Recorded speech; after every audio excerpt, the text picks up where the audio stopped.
Bonjour Marie-Lise Léon. Bonjour. Bienvenue et merci d'être avec nous ce matin sur France Info. Quelles sont les solutions de la CFDT face à la hausse des prix du carburant? Faut-il taxer les profits de Total Energy en pleine crise énergétique? Voilà quelques questions qu'on va aborder avec vous ce matin pendant cette demi-heure. Mais d'abord, commençons évidemment par ce jour, ce 1er mai. Et un fait notable cette année, vous allez défiler aux côtés notamment de la CGT. Ça veut dire quoi? Ça veut dire que l'heure est grave? Non, ça veut dire que ça nous arrive régulièrement. Et cette année, on a souhaité marquer le coup, notamment à Paris, puisque c'est à Paris que je défilerai personnellement. C'est une année particulière parce qu'aujourd'hui, c'est une année où on a connu des attaques particulièrement frontales contre le 1er mai. Et je pense que c'est important pour la CFDT d'être présente et de défendre cette journée particulière qu'on nous brandit comme un totem. Pour la CFDT, c'est un symbole important, un symbole d'un jour qui n'est pas comme les autres, un jour férié qui n'est pas comme les autres, et un jour de tout ça, un jour de repos, un jour de reconnaissance de l'investissement des travailleurs et des travailleuses au quotidien. Et je pense que c'est important d'être ensemble pour défendre cette journée. Mais Marie-Lise Léon, d'abord une question sur la mobilisation. Les vacances scolaires ne sont pas terminées, en tout cas pas à Paris. Vous attendez combien de monde cet après-midi? Il n'y a pas d'objectif précis. L'idée, c'est de pouvoir offrir un cadre à ceux et celles qui veulent défendre avec nous cette journée du 1er mai. Donc, ça sera un défilé à Paris, ça sera des événements en Hauts-de-France, une journée festive pour la CFDT avec un concert. Donc il y a moins de monde désormais. Non, c'est pas cette. Je pense que l'important, c'est d'offrir un cadre qui permette de partager du temps collectivement pour défendre une journée comme le 1er mai. Donc ça va se faire de façon très différente en fonction des territoires, des villes, des régions. Et pour la CFDT, à Paris, ça sera le défilé. Alors, évidemment, à République, à 14h. Le 1er mai, et on l'a beaucoup évoqué, on l'a encore évoqué ce matin sur France Info, c'est aussi la question du travail le 1er mai, avec plus ou moins cette dérogation d'ouverture accordée par le gouvernement pour les fleuristes et les boulangers cette année, avant sans doute un changement de la loi. Ce que nous indiquait ce matin le patron de la Confédération des boulangers-pâtissiers, c'est que 70% des boulangeries seront ouvertes aujourd'hui a priori. Est-ce que vous comprenez cette ouverture ? Je comprends qu'il y a aujourd'hui un flou réglementaire qui fait qu'il y a une zone d'insécurité juridique.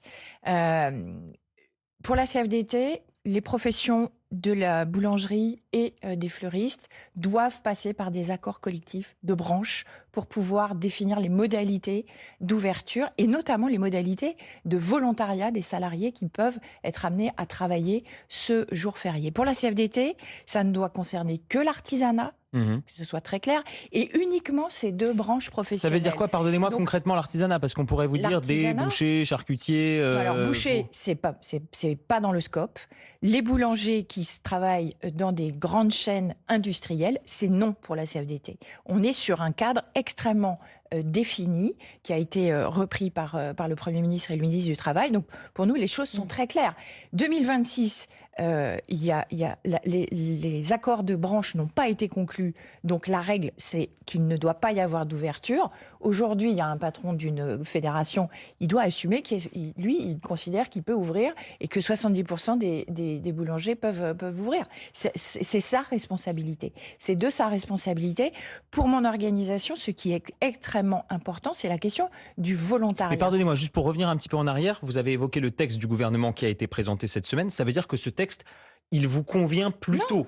Non, il est même pas encore débattu. Il n'est pas débattu, il a été Ce qui nous importe, c'est la loi renvoie le fait qu'il doit y avoir des accords, des négociations de branches qui permettent de définir les conditions pour les salariés qui pourraient être amenés à travailler dans ces secteurs. Vous dites qu'il y a un flou réglementaire, voire un vide. Pour 2026, oui, non, mais il va être nécessaire. Il est nécessaire qu'il y ait une clarification. Parce que ça ne doit certainement pas être la porte ouverte à d'autres secteurs d'activité qui veulent pouvoir ouvrir ce jour-là, qui doit rester une journée exceptionnelle et une journée de reconnaissance de l'investissement des travailleurs et des travailleuses. Et aujourd'hui, vous avez compris le cadre légal, les contrôles, qui sera contrôlé, sanctionné, pas sanctionné? Non, c'est extrêmement flou. Je pense que le gouvernement joue sur l'ambiguïté pour ne pas fâcher les professions qui considéraient qu'elles pouvaient ouvrir de façon extrêmement large.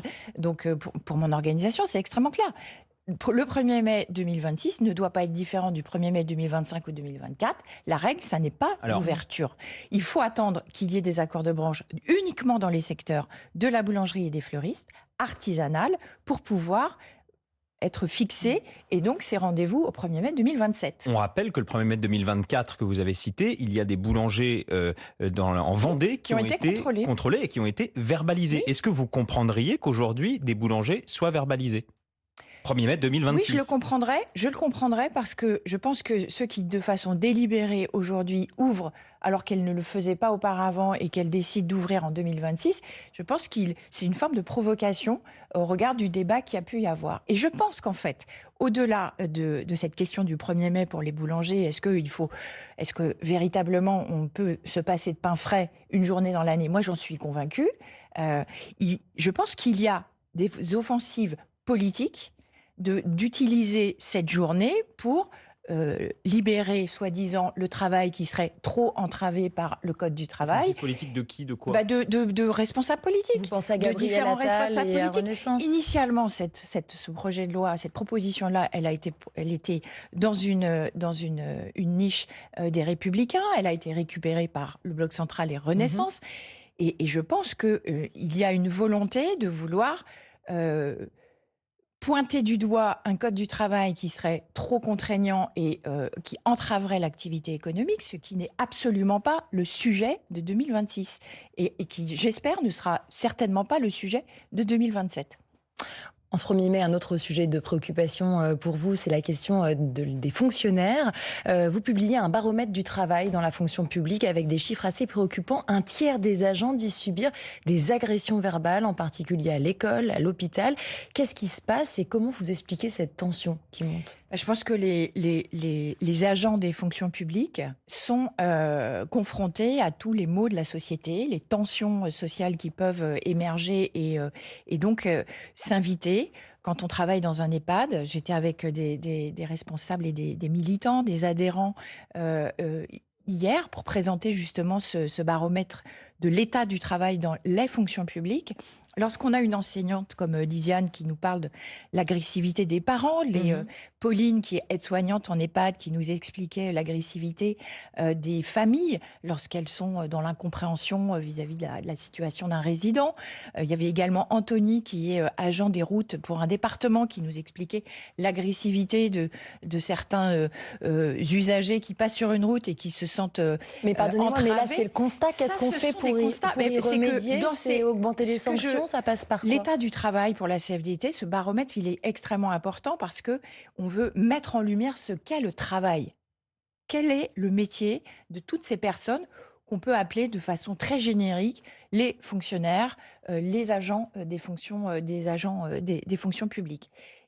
Derrière ces métiers, il y a du travail qui peut être défini de façon très, très, très large.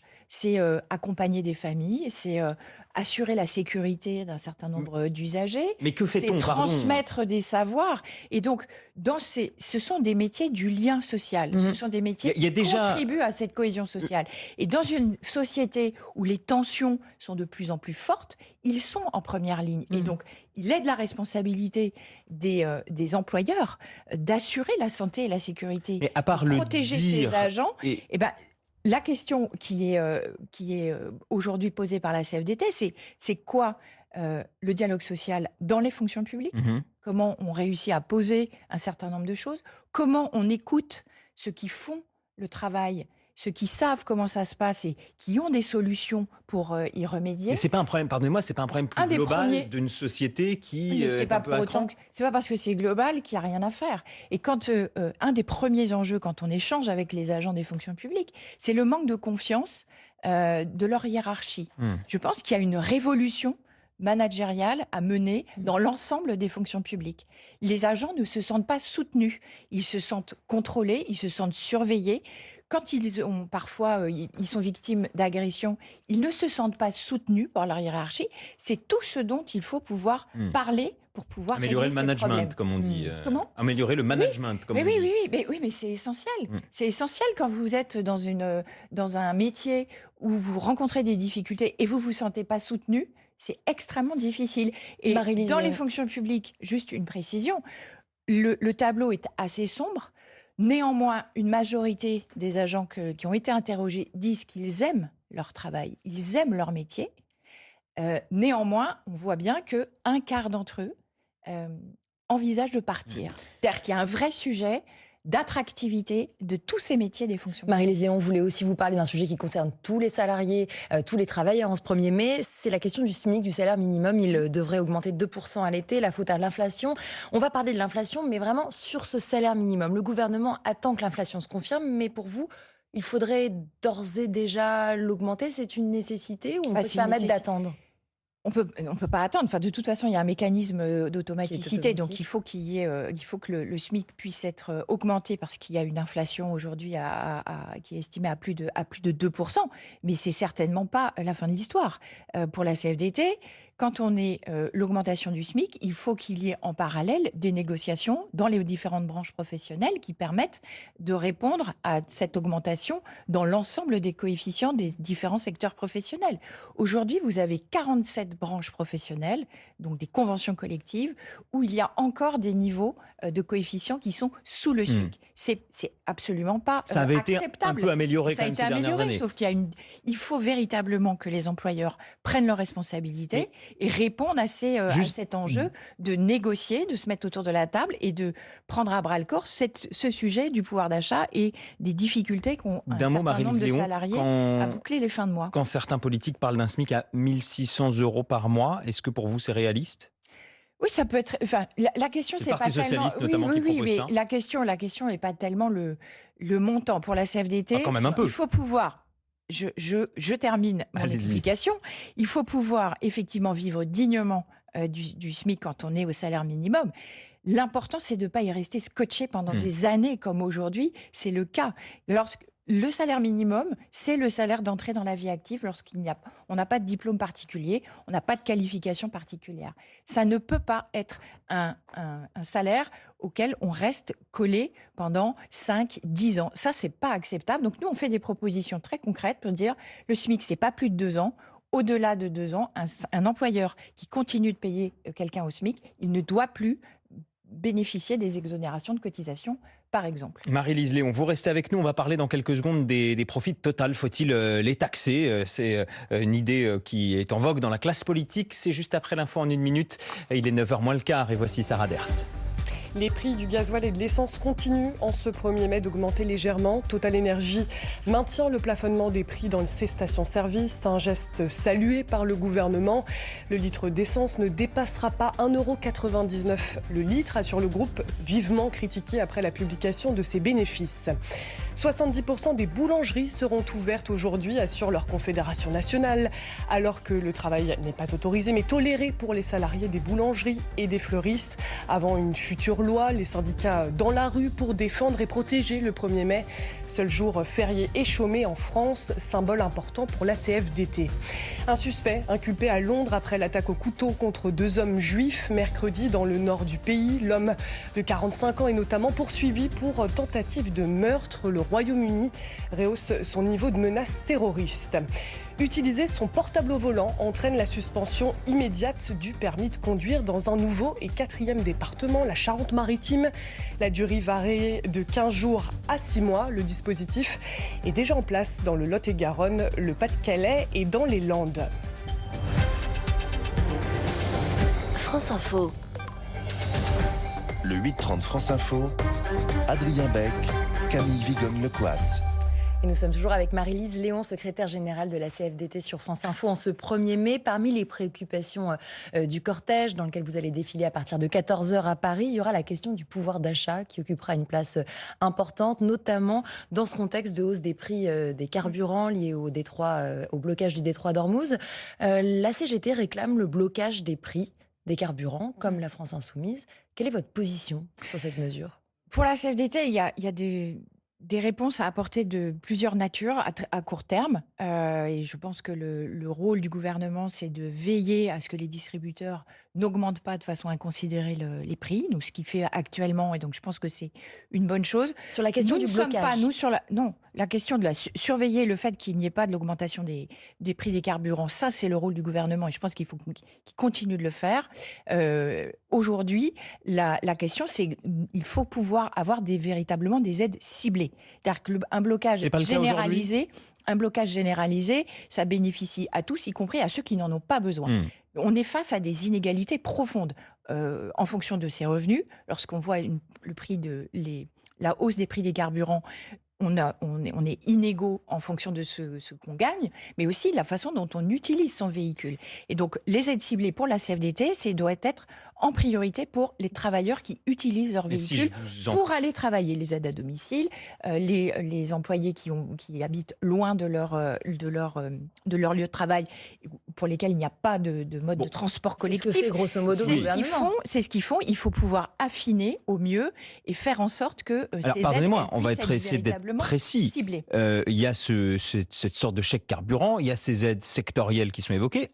Vu que ce que vous évoquez semble quand même coller un peu à ce que dit le gouvernement, qu'est-ce qui manque selon vous ? C'est pas que ça colle, c'est que je pense qu'il faut trouver des bonnes solutions. Non, mais qu'est-ce qui peut manquer ? Je pense qu'il faut maintenant que les employeurs prennent aussi leur part de responsabilité. En faisant quoi ? En faisant des vrais négos salariales, faire en sorte que on puisse intégrer dans ces négos salariales l'augmentation du prix de la vie et des dépenses contraintes. C'est travailler sur l'organisation du travail, revoir éventuellement les horaires, permettre la possibilité de venir en covoiturage, c'est travailler sur le télétravail par exemple. Donc il y a une multitude de possibilités et aujourd'hui je pense que l'État fait sa part. Les employeurs aujourd'hui doivent aussi prendre leurs responsabilités et ne pas attendre que ce soit uniquement le gouvernement qui agisse. Bon, c'est dans ce contexte en tout cas que l'énergéticien Total Energy annonce un bénéfice en hausse de 50% à 5 milliards d'euros pour le premier trimestre. Est-ce que, à vos yeux, Total profite de la guerre ? Je pense qu'on est dans un cadre assez exceptionnel. Nous sommes dans une situation exceptionnelle, des profits exceptionnels, et je pense que du coup, il doit y avoir des réponses exceptionnelles. La première des réponses qu'attend la CFDT dans le groupe, c'est un véritable partage de la valeur créée. Et aujourd'hui, ça n'est pas le cas. Il y a eu des discussions c'est-à-dire notamment des primes pour les salariés déjà. Des primes d'une part, et puis une juste reconnaissance du travail. Total Energy, c'est un immense groupe. Tous les salariés ne sont pas logés à la même enseigne. Et nous, notre rôle, c'est de faire en sorte que des filiales comme Hutchinson, des filiales comme Argedis puissent aussi être mieux reconnues. Marie-Lise Léon, même s'il y a beaucoup de salariés chez Total. Quand je parle de situation, mais oui, mais c'est important. Moi, je suis syndicaliste. Mon boulot, c'est aussi de défendre les droits des travailleurs dans ce groupe qui ne sont pas de même nature. Et c'est un groupe où il y a de profondes inégalités de traitement en fonction de votre statut et de la filiale dans laquelle vous vous trouvez. Et ça, je ne trouve pas ça. C'est pas juste. Il faut pouvoir élargir le champ de cette négociation. Quand je dis qu'il y a une situation exceptionnelle, aujourd'hui, je pense que la question de la taxation exceptionnelle, elle doit aussi être posée. Elle doit aussi être posée. Quelle est la légitimité de ce type de profit dans un cadre géopolitique extrêmement complexe. Mais comment on taxe ? Parce que, pardonnez-moi, en 2022, la question s'était posée à peu près dans les mêmes termes au début de la guerre en Ukraine. Une taxe avait été mise sur la question du raffinage notamment, et elle avait rapporté beaucoup moins que prévu, seulement 69 millions d'euros contre au début 3 à 6 milliards annoncés. Concrètement, est-ce qu'on a les outils pour aller taxer ces super profits de manière efficace quand on sait que c'est une multinationale qui fait du profit partout, qui paye ses impôts en grande partie à l'étranger ? Comment on fait ? Eh bien, c'est aux législateurs de se creuser la tête et de trouver le bon levier pour pouvoir agir efficacement. Je suis d'accord sur le fait qu'aujourd'hui, les outils ne sont pas adaptés, qu'il y a des possibilités de stratégie d'évitement, qu'il faut pouvoir réguler et donc faire en sorte que... et je pense que c'est important que le gouvernement et les responsables politiques ne soient fermes sur leur objectif de dire qu'aujourd'hui, il faut que Total Energy puisse redistribuer une partie et reverser une partie avec les outils législatifs peut-être à inventer pour pouvoir faire en sorte que ça soit effectif. Quand on écoute Total, ils disent mais nous on fait déjà des efforts parce qu'on a ce prix de bloqué à 1,99 € à la pompe dans nos mais même avec un prix bloqué, on voit bien que les profits sont exceptionnels et démesurés au regard de ce qu'ils font habituellement. Donc je pense que je trouve ça très sain sain qu'on ait ce type de débat aujourd'hui et que les responsables politiques soient clairs sur les objectifs. Charge ensuite à eux de trouver les moyens pour pouvoir le mettre en œuvre. Alors, également dans l'actualité, cette polémique qui a pu avoir à gauche à propos du député François Ruffin, député de la Somme, ex-insoumis, possible futur candidat à l'élection présidentielle, qui a causé des remous, notamment du côté justement de ses anciens alliés et ses anciens amis de la France insoumise. Il a évoqué la question de l'immigration et pour lui, faire appel à une immigration du travail excessive peut être dangereux. C'était mardi sur France 2. La France ne doit pas faire appel à des médecins algériens, tunisiens, roumains. Elle doit avoir ces médecins qu'elle forme et qui nourrit son système. Moi, je suis hostile à l'immigration pour le travail. Je ne veux pas que ce qu'on a fait hier sur l'industrie, sur les métallurgies, sur Renault, on le refasse aujourd'hui sur les services. Est-ce que vous comprenez sur le fond, Marie-Lise Léon, ce que dit François Ruffin? Pour nos auditeurs qui ne vous voient pas, vous faites la moue. Ouais, non. Je pense que c'est un débat extrêmement intéressant. Je ne suis pas complètement sûre que François Ruffin ait été clair sur ses intentions. En ce qui concerne la CFDT, on est convaincu que l'économie française ne tient pas sans immigration. Aujourd'hui, vous avez des secteurs entiers qui tiennent, l'hôtellerie, restauration, le bâtiment, les travaux publics. Nous avons besoin de ces personnes qui viennent pour diverses raisons, soit pour travailler, soit pour préserver leur propre vie, individuellement, familialement.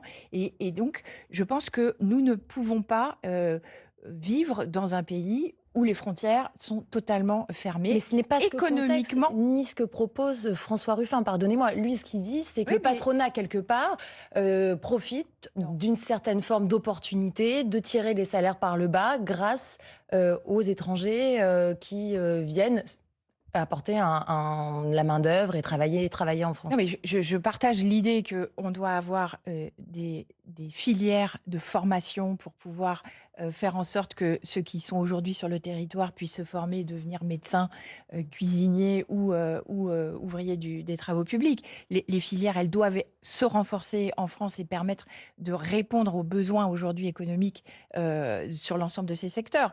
Mais néanmoins, je ne pense pas qu'aujourd'hui, et je ne sais pas si c'est ce qu'il a en tête, on puisse se dire qu'on peut faire fonctionner le pays sans cette population. Mais pardonnez-moi, ça n'est pas vrai. immigrée. Pour être très clair, ça n'est pas vrai que pour le patronat, ça peut être, entre guillemets, pardonnez-moi le terme, mais une bonne affaire de faire venir des gens. Moi, je suis pas. Pour tirer les salaires vers le bas. Je n'irai pas dans ce cynisme-là. Je n'irai pas dans ce cynisme. Vous ne croyez pas que ce soit possible? Qu'il y ait des employeurs qui profitent, qui travaillent notamment, qui font travailler des personnes sans papier, qui ne les accompagnent pas dans leur démarche administrative, qui ne veulent pas les régulariser, etc. Ça existe. Mais je pense qu'aujourd'hui, et là, pour le coup, c'est un véritable enjeu pour les années à venir, au regard de notre démographie, il faut pouvoir dire de façon extrêmement claire, et les employeurs doivent pouvoir aussi le dire de façon extrêmement claire, nous avons besoin de cette main-d'œuvre immigrée. Et donc, il n'y a pas de fonctionnement de l'économie française sans avoir ces personnes qui travaillent. Ce discours de François Ruffin, on est plus habitué à l'entendre, par exemple, dans les rangs du Rassemblement national. Il traduit quoi, selon vous? Est-ce que c'est une peur que la gauche laisse ce thème-là à l'extrême droite? Non, je pense que c'est... Bon, faudra lui poser la question pourquoi il fait ce type de sortie et pourquoi ça agite autant. Moi, en tant que responsable syndical, ce qui m'intéresse, c'est de sortir de l'hypocrisie du fait qu'aujourd'hui, il y a des formations politiques, notamment à l'extrême droite, qui considèrent qu'il suffirait de fermer les frontières pour pouvoir faire travailler tout le monde et diminuer le chômage. Ça n'est pas vrai, ça ne fonctionne pas comme ça. Et donc, il faut pouvoir dire de façon extrêmement claire et limpide, nous avons besoin de la population et de cette main-d'œuvre immigrée. Il y a des secteurs entiers qui fonctionnent grâce à elle.